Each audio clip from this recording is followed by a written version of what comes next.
Passengers hailed from across the globe. As you might expect, the vast majority of passengers aboard Titanic were either American or European. American, British, Irish, and Swedish passengers were the best represented nationalities. But there were people aboard from all over the world, including a large number of Syrian passengers. South African, Portuguese, Australian, and Chinese travelers filled the various cabins as well.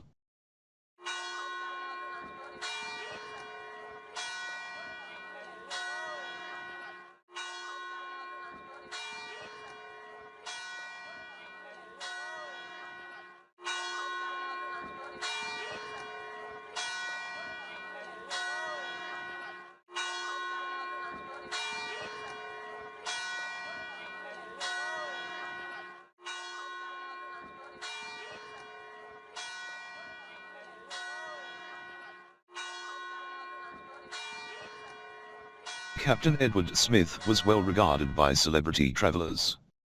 Many of the crew and passengers aboard Titanic were as notable as the ship itself. Captain Edward John Smith became popular with so many rich and famous passengers over the course of his career that people called him the millionaire's captain. In fact, some VIPs enjoyed his company so much that they made it a point to travel on his ships. 10 John Jacob Astor IV was the Titanic's wealthiest passenger. First-class travelers enjoyed haute cuisine. Those rich passengers had some rich accommodations on board.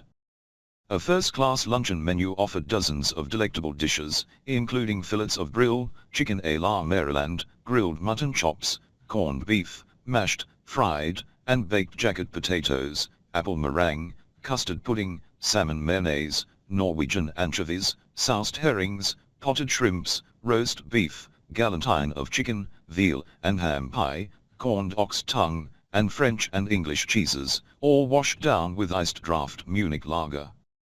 That menu represented the last lunch ever served on the Titanic. It was retrieved by first-class passenger Abraham Lincoln Salomon and sold at an auction in 2015 for $88,000. While third-class passengers supped on less extravagant fare, the food options for those in third class were still quite hearty. If you couldn't afford a ticket to the fancy first-class dining room, you might have eaten in the third-class saloon on deck. Roast pork with onions, boiled potatoes, currant buns, and plum pudding were some of the offerings for those that could pay the £7 ticket, which is equivalent to about $725 today. To work off all of those extravagant meals, Titanic passengers had access to a pretty impressive gymnasium. Some of the highlights included punching bags, cycle racing machines, which were essentially stationary bikes, an electric horse and an electric camel, and a squash court. Women were allowed to use the gym in the morning, and men were permitted in the afternoon.